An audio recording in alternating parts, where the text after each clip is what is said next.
Hello everyone, welcome to Stock Secret YouTube channel. I'm back with another price action video.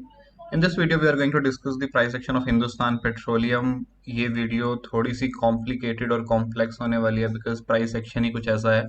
But rest assured इसमें आपको काफ़ी चीज़ें ऐसी होंगी जो नई सीखने को मिलेंगी और कुछ चीज़ें हो सकती हैं आपको बार बार देखनी पड़े ताकि आपको वो चीज़ें अच्छे से समझ में आए.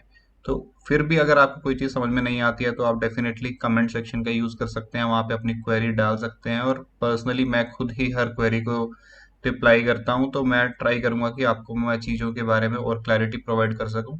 इनकेस आप चैनल पे नए हैं तो चैनल को सब्सक्राइब ज़रूर कीजिएगा और बेल नोटिफिकेशन को भी इनेबल कर दीजिएगा ताकि आपको लेटेस्ट अपडेट्स मिलते रहें. सीधा चलते हैं इसके प्राइस एक्शन के ऊपर. अभी मंथली का चार्ट ओपन है, मंथली के चार्ट को समझने की कोशिश करते हैं. तो लेट्स एज्यूम हमें इतना चार्ट अभी नहीं पता, हमें नहीं पता, हम जस्ट ये जो एक स्टॉक का बुल फेज था जिसमें स्टॉक लगातार ऊपर जा रहा था उसके ऊपर उसी के अंदर है. हम अपने स्टॉक को हमने लेट्स से यहाँ कहीं बाय किया 200 के आसपास और अभी स्टॉक लगभग 500 पहुंचने वाला है. हमें यहाँ पे क्या करना चाहिए? ठीक है दोस्तों, जब भी स्टॉक अनचार्टेड टेरिटरी में होता है जहाँ पे उसका पहले कोई भी प्राइस एक्शन नहीं है, हमें ऐसे जगह पे हमेशा अपना एक ट्रेलिंग स्टॉप लॉस मेंटेन करके चलना ही होता है. ट्रेलिंग स्टॉप लॉस अगर आपके सिस्टम में नहीं होगा तो क्या पता ये जो 500 वाला है ये दोबारा 200 पे आ जाए. इस चीज़ की कोई गारंटी नहीं है. काफ़ी एग्जांपल्स मैं दे चुका हूँ, आप मेरे पिछले वीडियोस चेक कर सकते हैं जिसमें ऐसा हुआ है. तो यहाँ पे हमारा एक ही क्राइटेरिया रहता है कि हमें एक ट्रेलिंग स्टॉप लॉस लगाना है और जब भी वो हिट हो स्टॉक से बाहर निकल जाइए, जितना भी प्रॉफिट हुआ आप उस प्रॉफिट को ले लीजिए. कोई नहीं बता सकता कि ये 500 जाएगा, 700 जाएगा, 1000 जाएगा. ऐसे बहुत सारे एग्जाम्पल हैं. विप्रो एक क्लासिक एग्जाम्पल है जिसमें काफी लोग ट्रैप हुए थे. जब स्टॉक 700 के आसपास था सभी कहते थे कि 1000 चला जाएगा, लेकिन किसी को नहीं पता. ठीक है, आपको रिस्पॉन्सिबली ट्रेड और इन्वेस्ट करना है. ट्रेलिंग स्टॉप लॉस आपके सिस्टम में होना ही होना चाहिए. ठीक है, लेकिन अब ठीक है स्टॉक मान लो यहाँ पे आ गया, अब हमें क्या पता लगे. जैसे हो सकता है कुछ लोगों को इस स्टॉक में और इंटरेस्ट आ रहा है, और रिटेलर्स को स्पेशली, क्योंकि जब इतना स्टॉक भाग जाता है तो रिटेलर्स को होता है कि हमारा तो मिस हो गया, जिसे फोमो कहते हैं, फियर ऑफ मिसिंग आउट. तो उनको कहाँ कहाँ पे अपनी एंट्री बनानी चाहिए? देखो अभी जैसे स्टॉक को लग रहा है तो मैं कुछ एंट्री पॉइंट्स मार्क करता हूँ और हम देखेंगे कि क्या वहां पे एंट्री बन सकती थी. तो मैं थोड़ा सा इसको अभी आप भूल जाइए, अभी एज्यूम कीजिए कुछ नहीं दिख रहा. तो एक एंट्री पॉइंट तो हमारा डेफिनेटली ये वाला बन रहा है क्योंकि ये मंथली का डिमांड जोन है. ठीक है, दूसरा एंट्री पॉइंट इसके ही नीचे बन रहा है. यहाँ पे मैं इसको सारे एंट्री पॉइंट्स मार्क कर लेता हूँ. दूसरा एंट्री पॉइंट हमारा ये वाला है. और तीसरा एंट्री पॉइंट जो हमारा ये बेस्ट एरिया है क्योंकि यहीं से ही एक वेव 2 की शुरुआत हुई है, जो नई वेव बनी है वो यहीं से बननी शुरू हुई है. तो एक एंट्री पॉइंट मैं इसको मार लेता हूँ. तो ये हमारे 3 एंट्री पॉइंट्स हो गए. ठीक है, तो अभी के लिए आपको जस्ट अज्यूम करना है कि आपको चार्ट इतना ही दिख रहा था क्योंकि मुझे ये आपको एंट्री के लिए दिखाना है इसलिए मैंने आगे तक इसको स्ट्रेच किया है. तो अभी तक आपको चार्ट ये दिख रहा है, हमने एक डिमांड जोन ये मैं मार्क किया, एक डिमांड जोन ये मार्क किया, और तीसरा डिमांड जोन जो बिल्कुल इसका ओरिजिन है, जो बेस्ट एरिया है, हमने वो मार्क कर लिया. अभी देखो दोस्तों, दिक्कत इसमें क्या है ना कि अगर हम यहाँ पे एंट्री लेते भी हैं, ठीक है, 380 के पास, और हमारा स्टॉप लॉस 320 है, तो ये स्टॉप लॉस जो है बहुत बड़ा हो जाएगा.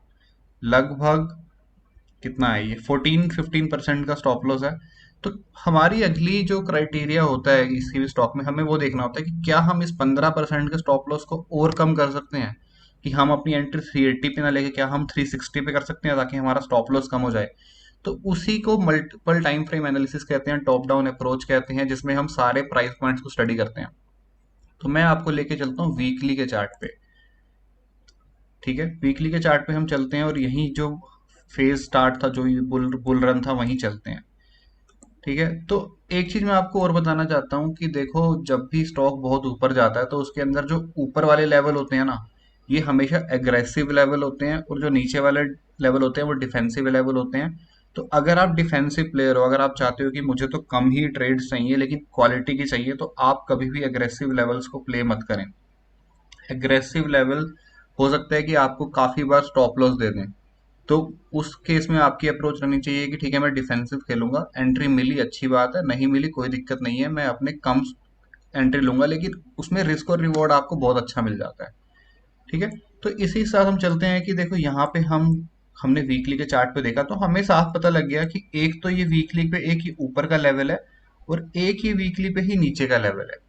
अब दोनों ही लेवल में हमें कौन सा लेना चाहिए? अब हम देख रहे हैं कि हम ऑलरेडी एग्रेसिव खेल रहे हैं, तो मेरे अकॉर्डिंग हम डिफेंसिव भी खेल सकते हैं, यहाँ पे कोई दिक्कत नहीं है। लेकिन हम फिर भी स्टडी करते हैं कि हुआ क्या और क्या हमें यहाँ एंट्री डायरेक्ट ले लेनी चाहिए, क्या हमें एंट्री नहीं लेनी चाहिए। देखो दोस्तों, जब भी स्टॉक अपने ऑल टाइम हाई से आ रहा है, हमें हमेशा कंफर्मेशन एंट्री लेनी चाहिए ताकि हमें पता रहे कि क्या उस लेवल में एक्चुअली उतनी पावर है कि वो स्टॉक को एक नया ऑल टाइम हाई लेके जा सके। वरना होता क्या है कि जब स्टॉक इतना चला जाए तो यूजुअली पंप एंड डंप का सिनेरियो होता है। जो स्मार्ट मनी होती है वो अपना माल आपको बेच देती है और वहां पे वो स्टॉक को और नीचे के लेवल्स पे ले जा सकती है ताकि वो फिर से माल उठा सके। ये क्लासिक सिनेरियो रहता है। तो अभी हम मान के चलते हैं कि हमने तो ये लेवल भी कंसीडर किया, ये भी कंसीडर किया, हमें इनमें कौन सा लेना है। देखो, डायरेक्टली जब भी स्टॉक ऑल टाइम हाई से आ रहा हो, कभी भी आपको डायरेक्ट एंट्री नहीं लेनी है। ना तो यहाँ लेनी है, ना यहाँ लेनी है और ना ही यहाँ लेनी है, चाहे कितना ही वो डिफेंसिव लेवल हो।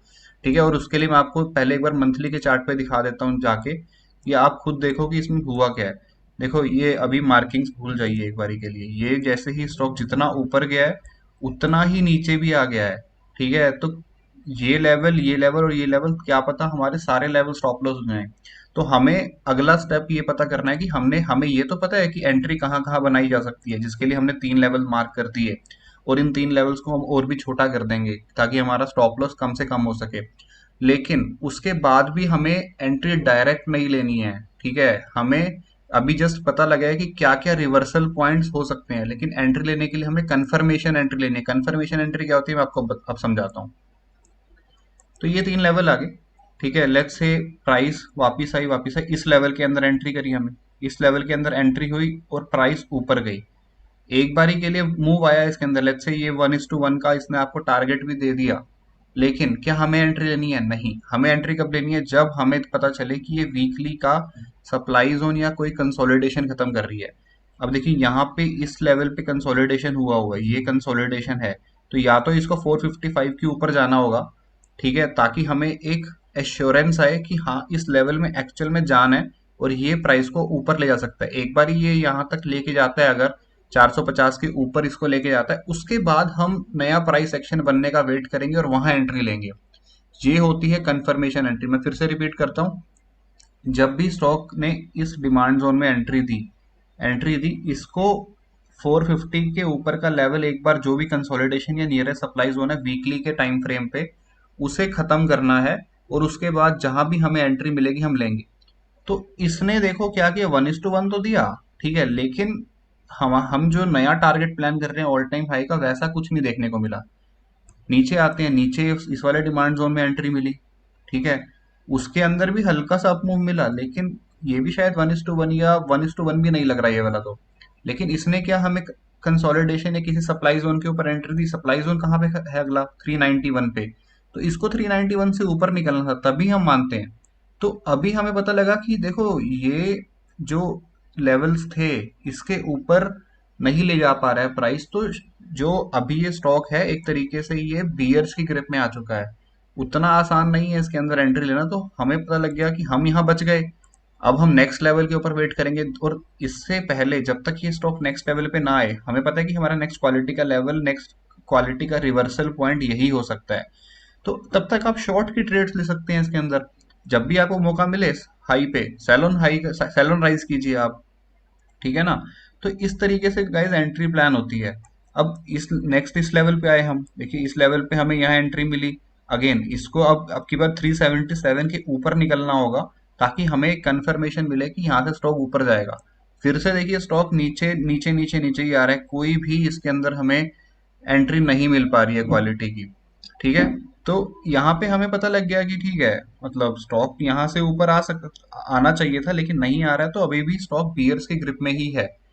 राइट? और ये जो एक इंडिकेटर आपको दिख रहा है, ये एक्सपोनेंशियल मूविंग एवरेज है, EMA 20 का है। तो इससे भी पता चल जाता है कि देखो, स्टॉक लगातार, मतलब यहाँ पे इसके आसपास आता है तो इसके ऊपर जा ही नहीं पा रहा है।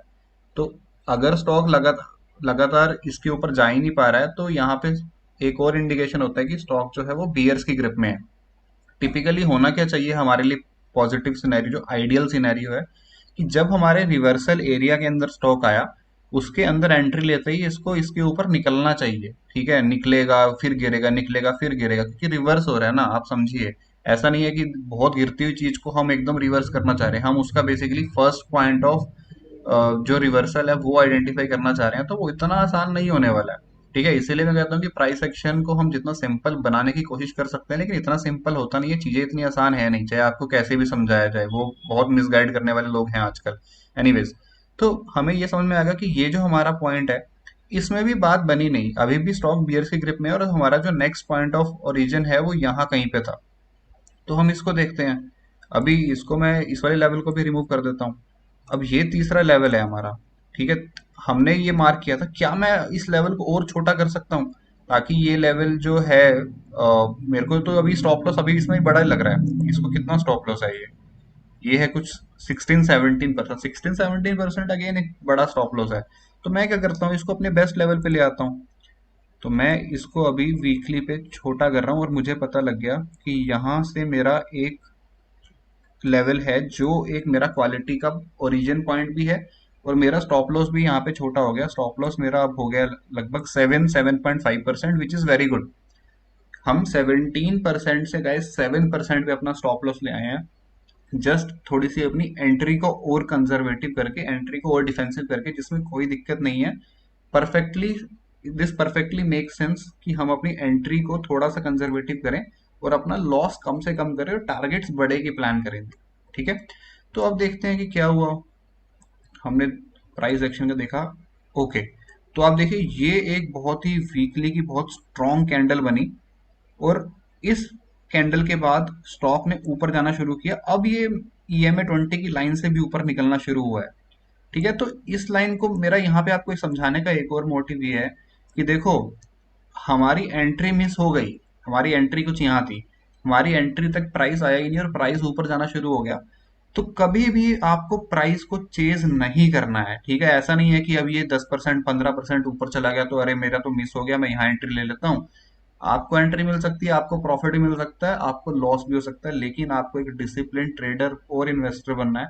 आपको अपने ही लेवल्स पे ट्रस्ट रखना है, अपने ही लेवल्स का वेट करना है। कोई जरूरी नहीं है कि आप ऊपर इसको लेंगे तो वो ऊपर ही जाता रहेगा, वो आपको लॉस भी दे सकता है।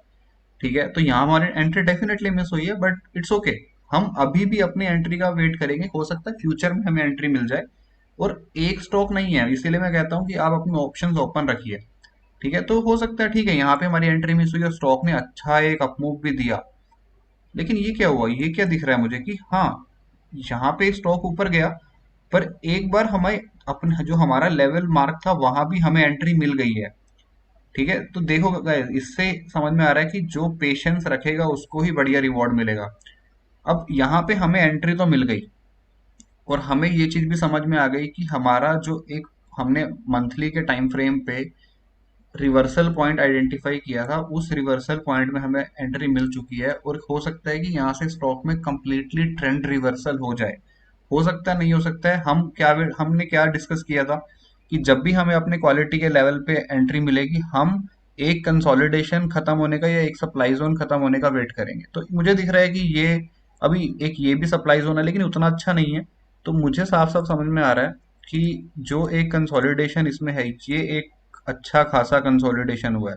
तो अगर स्टॉक इसके ऊपर निकलता है 290 277 के ऊपर निकलता है, तो मैं नई एंट्री बनाने का सोच सकता हूँ, वरना अभी भी मैं वेट करने वाला हूँ। मैं एंट्री स्टॉक में नहीं लेने वाला हूँ, और प्राइस एक्शन कैसा डेवलप हो रहा है उसका ही वेट करूंगा।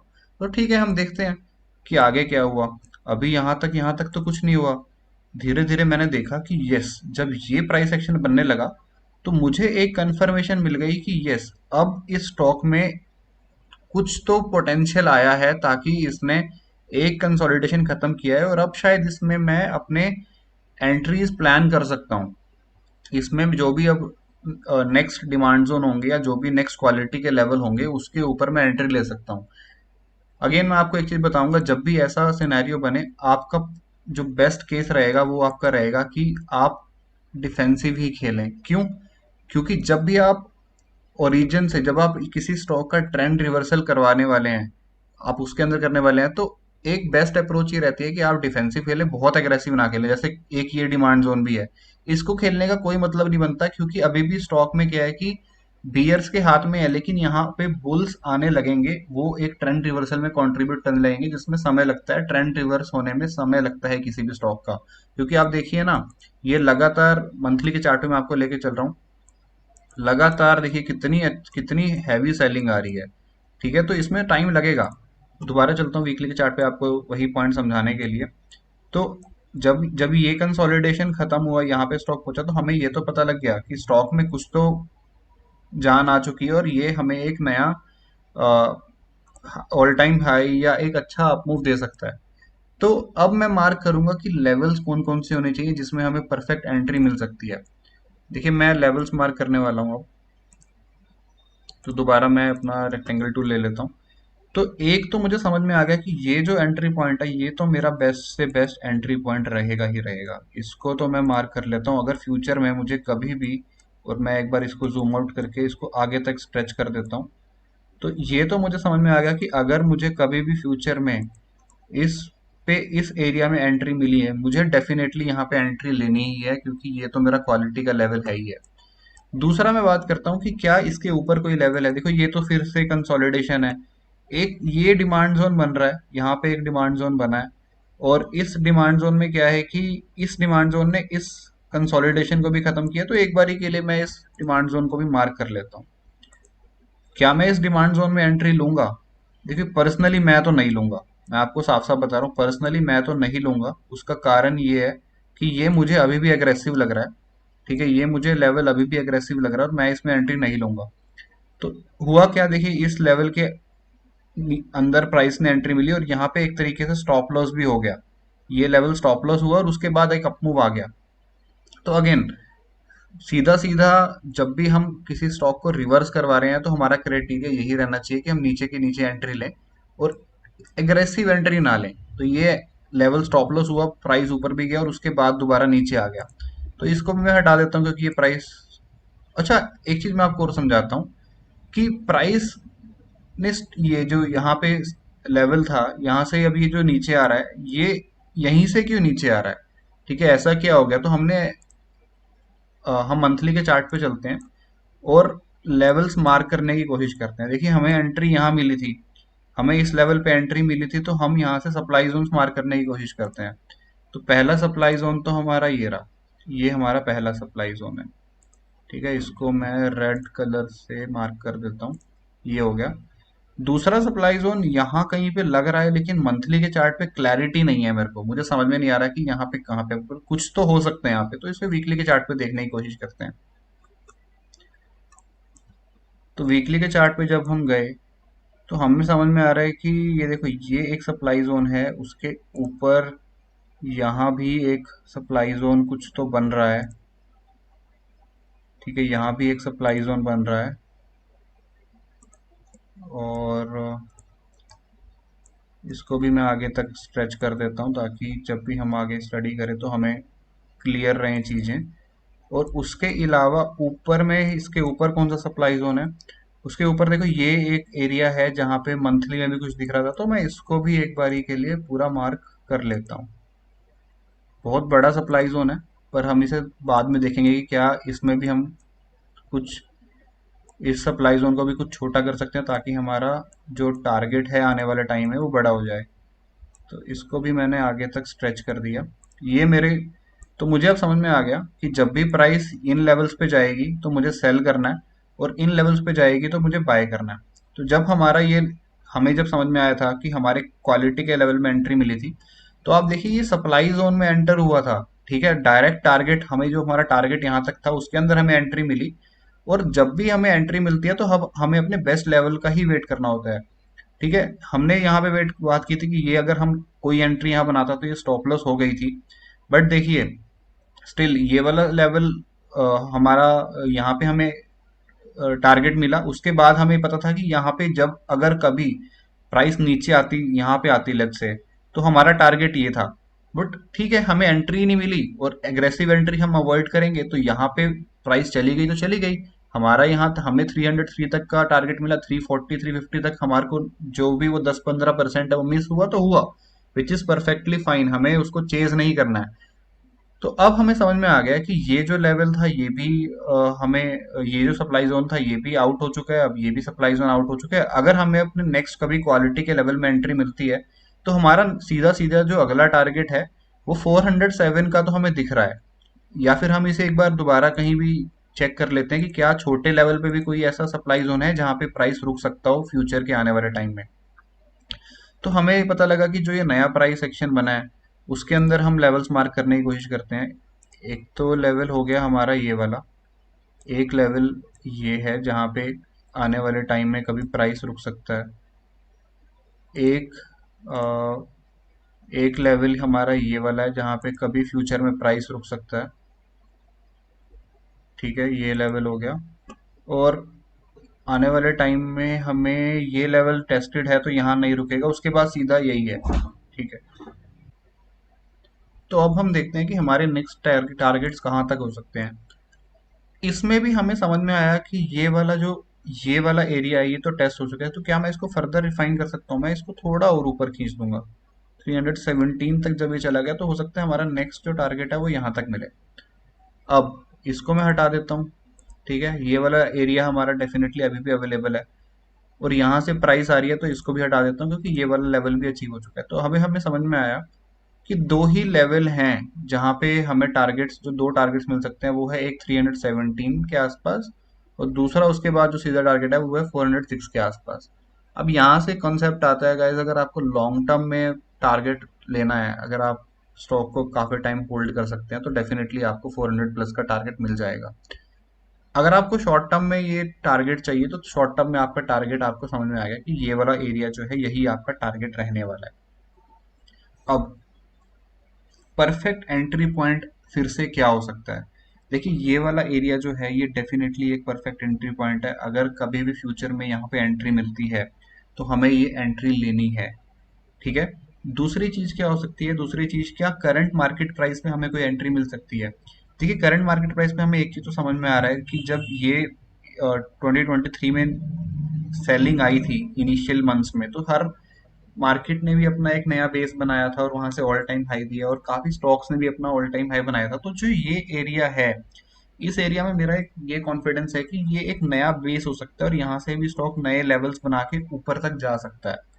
ठीक है, तो इस एक्सपेक्टेशन से, ये कंप्लीट एक एक्सपेक्टेशन है इसका, इसके पीछे जो है अगर मान लीजिए इसके नीचे भी कोई प्राइस आता है तो हमारे पास बैकअप लेवल तो है, लेकिन इस लेवल में भी एक कॉन्फिडेंस तो आ रहा है। तो अभी क्या हो रहा है ना, देखो, जो ये कंसोलिडेशन था, ये वाला जो कंसोलिडेशन था उसको इसी लेवल यहीं से ही कुछ बाइंग आई है जिसने इसको खत्म किया है और अभी प्राइस क्या है कि दोबारा उसी लेवल पे एंट्री दे रहा है। तो एक एक्सपेक्टेशन ये हो सकती है कि यहीं से स्टॉक दोबारा अपने एक नया प्राइस एक्शन बना के हमें टारगेट दे सकता है।